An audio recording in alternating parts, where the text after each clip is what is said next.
Hi, everybody, and welcome to TNM Coaching Unplugged podcast as Zoran Todorovic Interconnected. We're so grateful and happy to have you back on our channel once again, listening to this amazing, inspiring people who are here to elevate your heart, elevate your soul, elevate your consciousness, your understanding to the next level and beyond.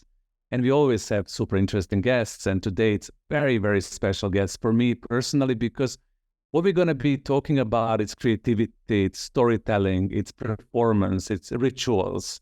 It's something that is super important in our life right now.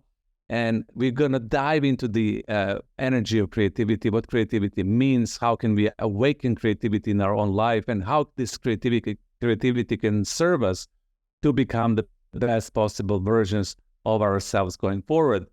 So Joanna Hruby, it's the English artist. She's a performer, writer. She's also a cultural activist, and she lives in Ibiza since 2015.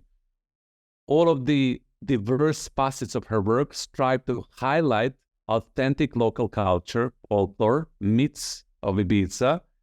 And she's also challenging this mass tourism, this island that is facing, and globalization. And she's trying to create this balance that we're all seeking for. She's also a founder of Theater of Asians. When she's ritualizing performances, she's doing also symbolic performances when she combines puppetry, masks, Asian visuals, theater devices, and a lot of exciting and interesting things that I was privileged to see Joanna in performance many, many times. And I was always touched by her energy, by her creativity, by her presence. And I'm so grateful to have her with us today. And she's also running a podcast herself, which is called The Walls of Tanith. And if you want to check it out, we're going to reference everything in the description of this podcast, as well as her social media. So, Joanna, welcome. Glad to have you with us today. Thank you so much for inviting me to talk, Zoran. Yeah.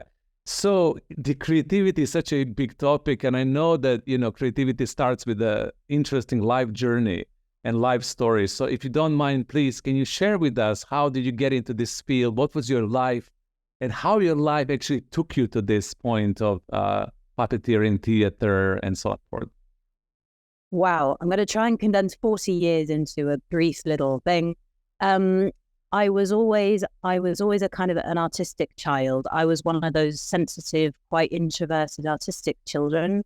My grandmother, who I spent a lot of time with when I was growing up, she really nurtured my artist side. And I think it's with creativity, with people who follow their creative path, there's often some kind of mentor who appears, like a kind of guardian angel who helps that person. And that was, in my case, my grandmother.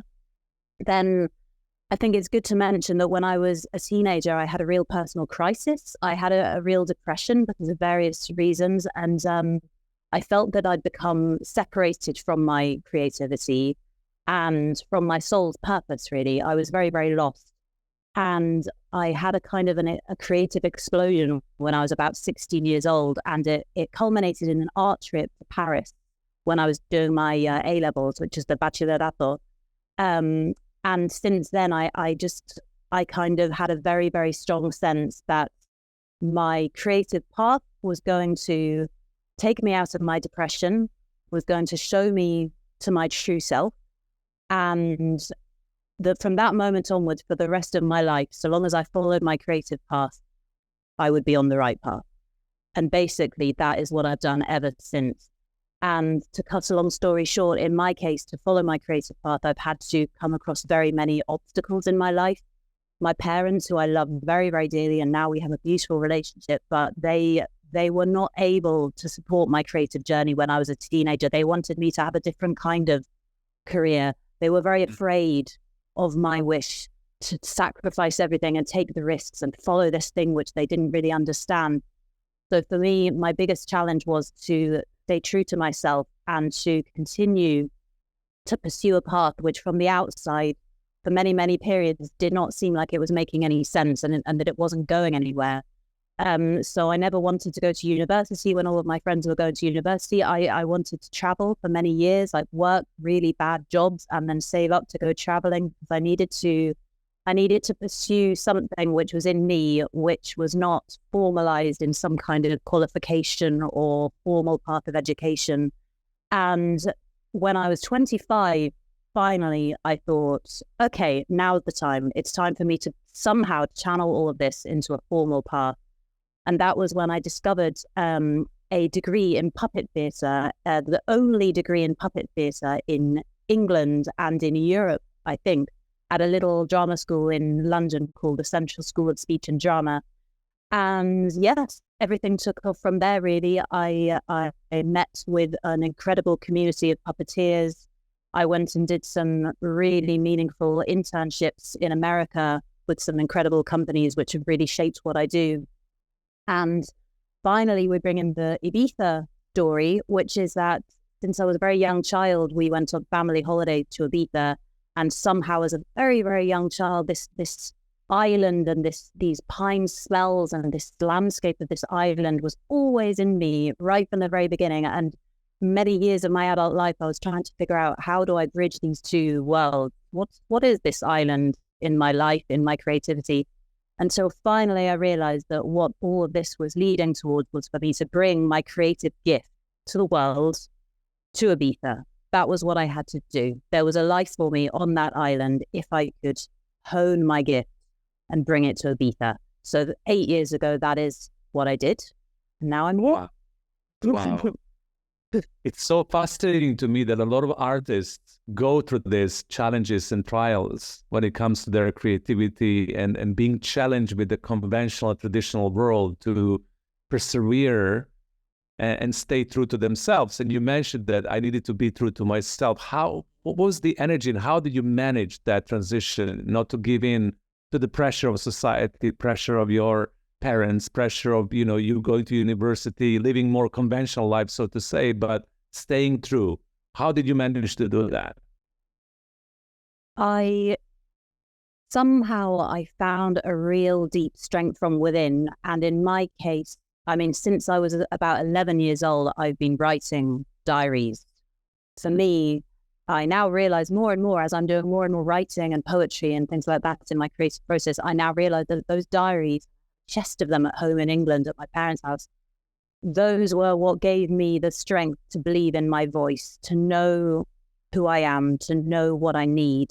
And somehow I found such a kind of deep knowing of, this is what I need, this is who I am, that there was no way for me to surrender to the voices of the outside world. I was a difficult child.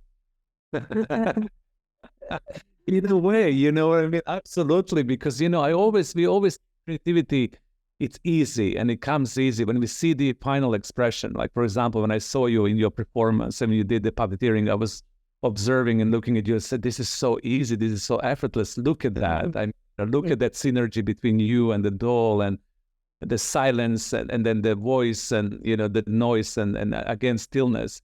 So the final performance looks really easy, but behind that there's a lot of work, right? That goes into that. I know whenever I see anyone perform that I really admire, I know that it looks really easy. So I'm very flattered that you think that you look at my performance and you think it looks easy.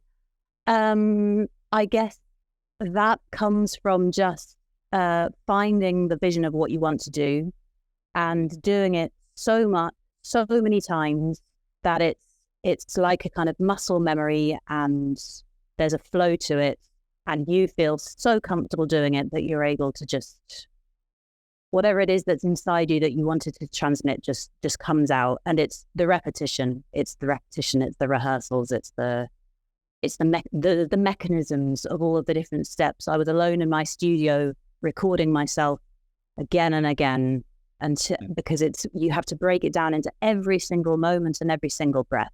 And once you've got that, the creative spark can just flow freely. Exactly. And this is something that I think it's the myth about creative process that you mentioned, because I can see now when you're sharing that there's so much discipline and rigor that goes into the repetition that is absolutely necessary, isn't it? So we must commit ourselves to that in order to liberate the creativity and the final expression of it. Is that your experience as well? Absolutely. Especially here on Ibiza, me and my little co-studio mates were trying to kind of educate the world that being an artist isn't this wonderfully free-flowing thing. You know, so much of it is about discipline. It's about creating a structure which enables you to spend a period of time on a regular basis surrendering yourself to the creative process.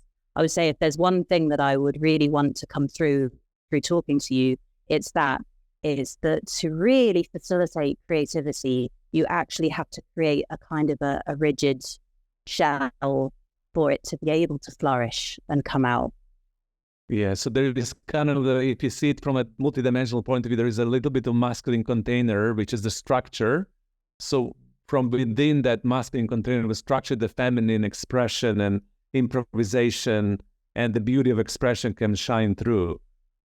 Absolutely, absolutely. I feel that I have a very, very strong masculine side. Sometimes it feels stronger than my feminine side because that's the container which is kind of ordering everything. And sometimes, you know, it feels like there's a little battle between the two. And maybe all that we're trying to do is to find that middle ground between the two. Yeah. I'm just going to ask you a question, and we kind of go back into the flow, because this is going to be maybe a little bit out of the flow. A lot of the people that I coach, for example, people who are listening to this podcast, who are working in big organizations, because we have diversified audience, because we offer services in organizations, in businesses, for people. So there's a mix. And I always hear from people on a certain level that, you know, somehow they, first of all, don't believe they're creative. You know, they believe the creativity belongs to artists, and only, let's say, selected few or privileged few or people who are gifted, so to say, can be expressing their creativity fully, and they don't see themselves as creative beings. And I always think this is such a challenging thing to uphold, to believe, because on a certain level, I believe everybody can be creative. So if you look into that question from that point of view, what is your take on this? Do you feel that we all have this creative energy within? And if we do, what is the journey of somebody awakening their creativity if they feel they're within, let's say, a corporate box or business box, that they don't have enough expression of their creativity in their daily life? Mm-hmm. Well, I would say, yes, society has really, really conditioned us to feel that art is only for artistic people. And I mean, the education system for art, we all have a lot of big problems with. It's, you know, copy this Frida Kahlo painting, and if you do it really, really well, then you'll get an A. So first of all, you have to break all of that down and get rid of any ideas that you've been given from your teachers and from people around you growing up to tell you that you're a bad artist or you didn't do well in your class. The reason why I really, really love my field of puppetry and visual arts and crafts. I mean, I've just been painting a giant onion in my studio for this children's performance this evening. I mean, it's something that looks like maybe a 6-year-old made it. And I did make it with lots of 6-year-olds. But to me, that is art. And also, I do this kind of workshop with adults who don't feel that they're creative. And I feel the heartwarming energy of people who, for all of their life, have felt that they're not creative, doing papier-mâché and realizing how much they love it and how happy they are and how satisfying it is and how you can paint it any color you want and you suddenly have all of these creative choices and freedom and you've created this thing at the end of the day. That is what it's all about.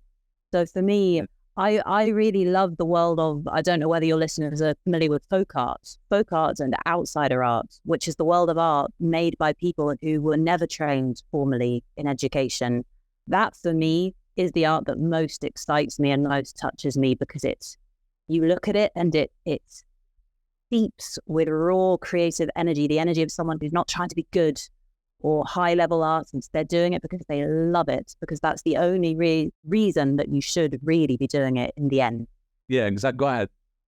Oh, so I was just trying to kind of answer the final part of your question about what could you say to somebody who doesn't feel that they're creative and would like to be.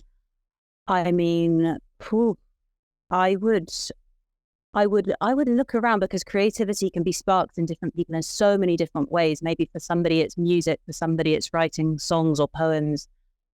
So I would really, that person would need to take a moment to look around their community, their local community, and see if there's any way to sign up for a workshop, join a club, and again, create that kind of masculine structure to give time to that thing every week or every morning, if it's, that you're doing a little practice on your own, but just to check out and to try something new, to just give it a go and take that time for it.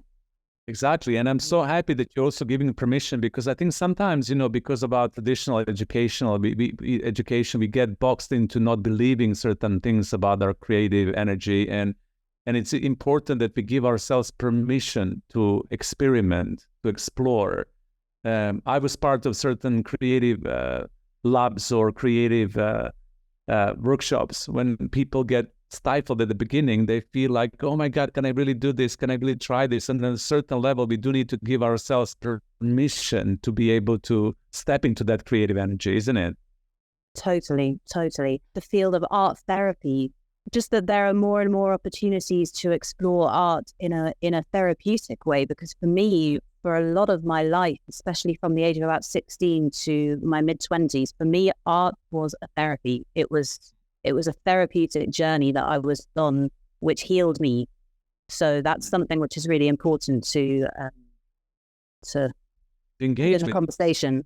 Exactly, because yes, absolutely, the art is therapy for our soul, isn't it? So our soul is creative, our soul is artistic, and sometimes when our soul is not, having a vehicle or expressive channels to really, be able to communicate everything the soul wants to communicate, then we get into this difficulty. So art can be also sort of therapy in a way, right? Totally.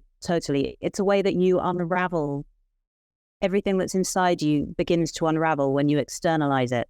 And I know that because I've seen it in myself, in my own creative journey. And I see it all the time when I do workshops with children, with adults. I can see people, their fears, their doubts, the baggage that they have on their shoulders, as soon as they're given autonomy to create something when no one else is telling them what they should do or how they should do it. That's a really, really powerful, magical thing. It's life-changing.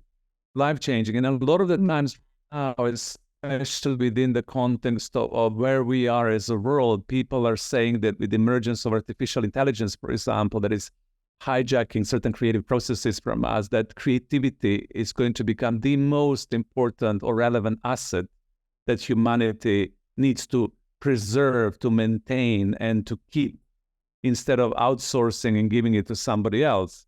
So we all are called right now to cultivate this and to give ourselves permission, to express it even more than ever before. Would you agree with that? Absolutely. Art is not, again, we return to the thing, art is not a finished product. It's not a perfect image, a perfect AI flat image. It's the journey that you go on to create that image. That's where the magic is. So for me, AI has never presented a threat or a concern to me, because I've always known that very, very clearly. If anything, AI, when I see incredible folk costumes created by AI, they just inspire me to start making costumes, to try and make that real. And if I tried to make it, it would turn out different, and that would lead me to discover new things. So AI can never destroy the creative process, I think. It will just make it stronger, like you say. I'm so grateful that you're sharing this, because I also agree with that, that the final outcome can be seen there, but the journey to get there, it's the creative process that we're talking about right now. And this is something that we need to nourish and cultivate, because our society, sometimes we can bypass, we can think that, yes, the perfection is the expression of the final outcome, isn't it? And we can all get attached to this in a way, when we need to be more into the journey, discovering ourselves, the creative process. Yeah. So in many ways, the threat of AI is nothing new, because that has always been the story with humans and art and the idea of what is good and what isn't good. AI is kind of strange, exaggerated version of the problem that we've already had in society. So when you are performing with the puppets, how do you synergize your performance? Where are you at this moment in time with your mastery of your expression? How does this really happen? Once again, I was really touched when you were performing, because I saw this amazing synergy between you and the doll and the puppet. What really happens in that moment? Mhm. Well, for me, the real magic moment in my life was when I discovered the world of puppets, because it's a never-ending journey of discovery. Being with a physical object, it could be, a very sculpted puppet like the one I had in my TEDx performance, or it could be a simple doll or a piece of fabric or whatever. But in the process of bringing to life another object, you're putting all of your focus and attention on the puppet, on the object. And the first rule of puppetry that we were probably taught on our first day on our degree was that unless you're looking at your puppet, it's dead. So therefore, there's a magic that happens when you're placing your focus in this object, and in that moment, you don't exist, you don't matter. And for me, I really love that, because it's a very nice exercise in just not being important. I love the fact that I'm on stage, but I don't matter. It's all about the puppets, and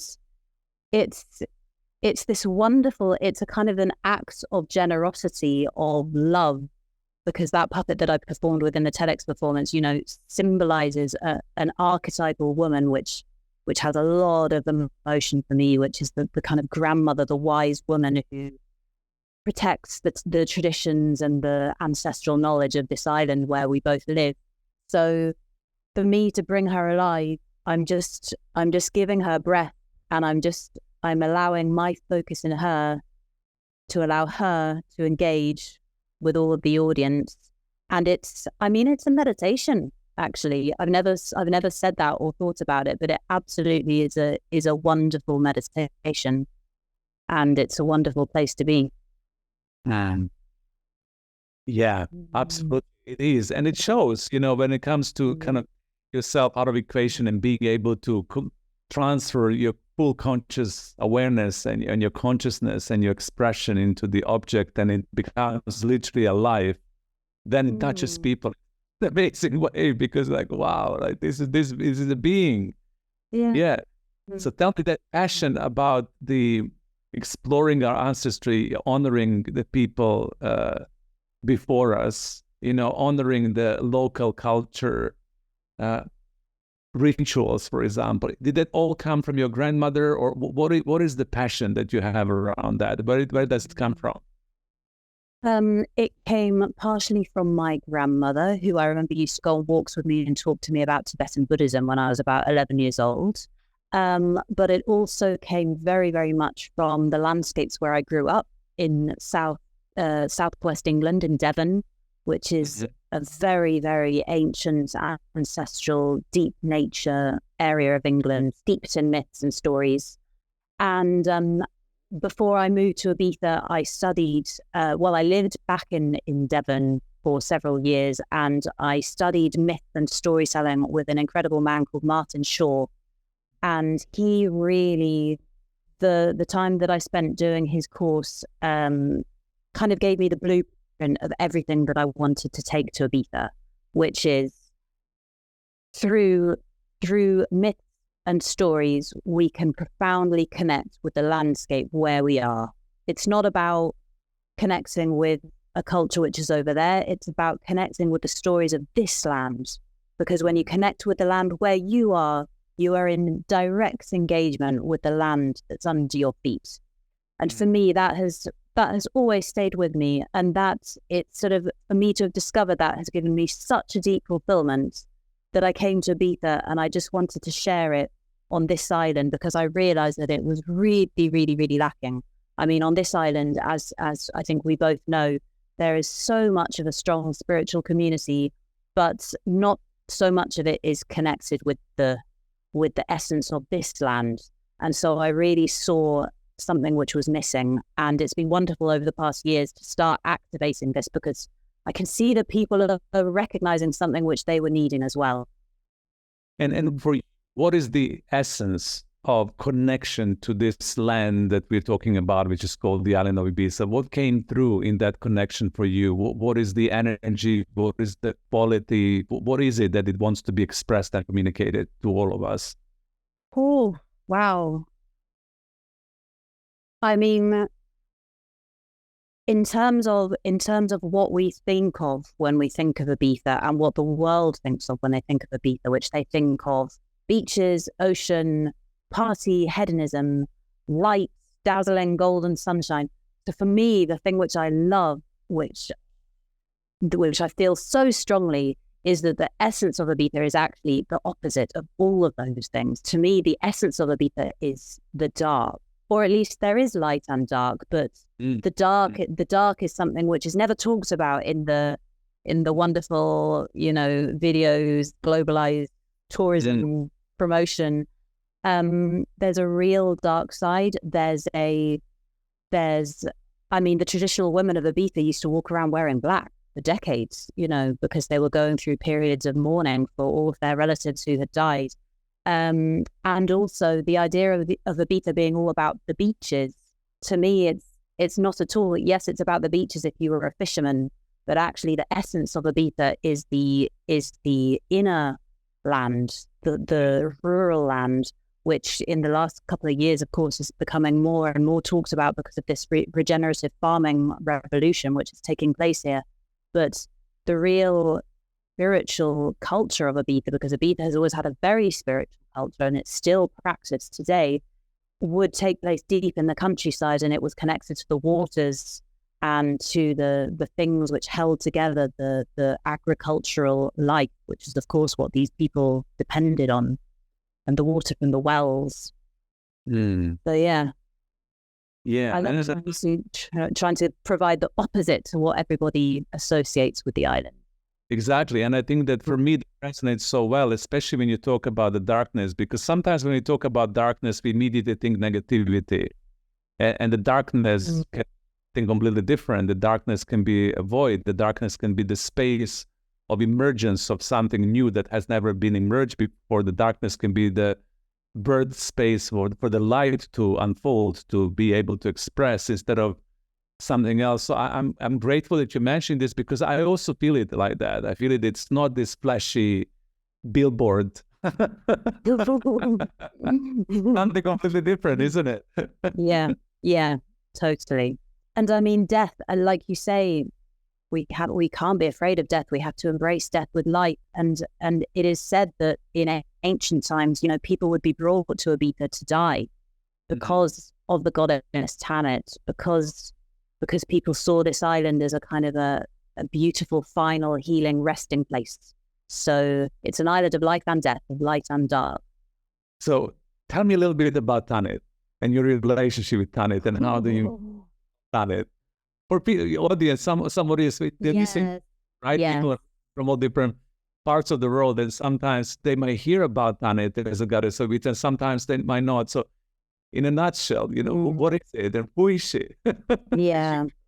Well, to me, Tanit I see as the reason why so many people come to Ibiza and feel something special that they can't explain.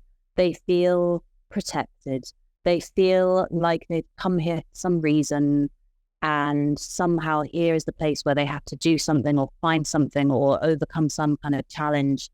I think Tanit is the reason why many people feel that deep healing happens to them here.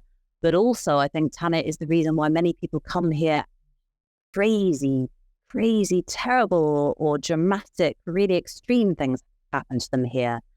So she's an essence, she's a feeling. Some people might prefer to just call that the landscapes themselves. But other people, and people have done this for the last 2,000 years, other people would kind of encapsulate that feeling into the idea of this female goddess. And yeah, I would say if we do encapsulate it into a goddess, then this goddess is somehow someone who will accompany whoever decides to open themselves to her when they're on this island. And she protects but she also destroys and hurts. And if you're really, really willing to follow through with what she has to give you, then be prepared for a crazy ride. From, that's based on things that have happened to me, and also a lot of people have told me, and probably you have heard other stories as well. 100%, absolutely. It's a challenging ride. I always felt it like my passage. At the one moment when I begin, being based here more and more, I felt that this was absolutely necessary rite of the passage, and then relationship of gifting the most amazing peak experiences in life, but at the same time gifting the breakdowns and breakthroughs and challenges and trials, and being able to really see yourself. And what I realized for myself, I was faced with not being able to ignore the darker aspects of my shadow personality, like everything that I was trying to hide from myself so skillfully, because I didn't want to see it, or it was even unknown to me. Even it was, I was so years that I didn't even know, suddenly became very clear and apparent. And then it was also courage to engage with that instead of running away from it. And I think a lot of the people, if they lose this courageousness to be with it, to engage with it, then they either have hardships or they run away, literally leave, isn't it? Yes, definitely. And sometimes it happens that, a couple or friends come here together, and one of them keeps going into the heart of the storm and the other person realizes they can't. So all kinds of crazy life situations can happen. But she's kind and compassionate but challenging, right? She's somebody that really wants you, energy that really wants you to become the best possible version of yourself and to face all the facets of who you are, correct? Absolutely. I think all of the harshness is for the greater good of you. She knows what you need. She's taking you right through it. So don't be afraid, people who've never been here, don't be afraid. It's a good thing, right? Yeah. Okay, so wrapping up, because I want us to kind of come to the completion, because we're recording for such a long time already. So what would you like to leave the audience with when it comes to us reflecting on creativity, your life journey, what Designate offers, the authenticity, the folklore, the culture, connecting to the land, which you think you felt is super important wherever you are, to connect to that local thing, to allow the land to communicate through you and to inspire your creativity. What do you feel audience should play with or practice or try out or experiment? How would you like to leave people who are listening today to inspire their imagination, to inspire them to step into their creativity even more? Well, firstly, I would say that wherever you are in the world, there is a whole world waiting for you under your feet. Like your local community, now more than ever, we need to connect with our local communities and find the stories from the elders of the people around us, because I truly, truly believe that we may have a chance to survive the crazy ride that we're on with the planet, with the climate and all of that, if we tap into the knowledge which our elders and our wise ancestors have always known. It's the fact that we forgot those things, that we're in the mess that we're in now. So if we all really, really reach out to our local ancestral elders now and find that knowledge and put it into action and keep it and prioritize it, then we have a chance. And just on the subject of creativity, I think, again, with the situation of the world as it is now, we all need to step into our creativity. And that doesn't mean that everyone becomes puppeteer or an artist. It means that everyone recognizes that we are all creative, and the gift that our creativity is giving to the world is what the world needs. And it's also what you need to make you truly happy, whether it's whatever medium, whatever form it takes. When you are able to fully give from yourself in that creative way, I think you're giving yourself the best, fullest life, and you're giving the world what it really, really needs. Beautiful words from a beautiful, wise woman. Really wise woman. I love and that. Thank you so much, because I really felt the transmission for you right now, and I'm sure that the audience, they're going to feel it too. Joanna, thank you so much for creating time, energy, and space to join me today, and thank you so much for sharing your life, sharing your creative pulse with the rest of the people who are watching to this podcast. Thank you so much for joining us today. Thank you so much, Zoran. It's been a lovely conversation. And for the audience, thank you so much for tuning in to our podcast. Thank you so much for liking us, for sharing us. I hope we will be able to publish this throughout Christmas and New Year's holiday, because I think this is one of these podcasts that you might listen again and again and again to inspire yourself, even to think about what would you do in 2024 with your creativity? How would you give yourself permission to allow yourself to become more creative in any way that your soul desires? So think about it. Once again, thank you so much for listening, and bye for now.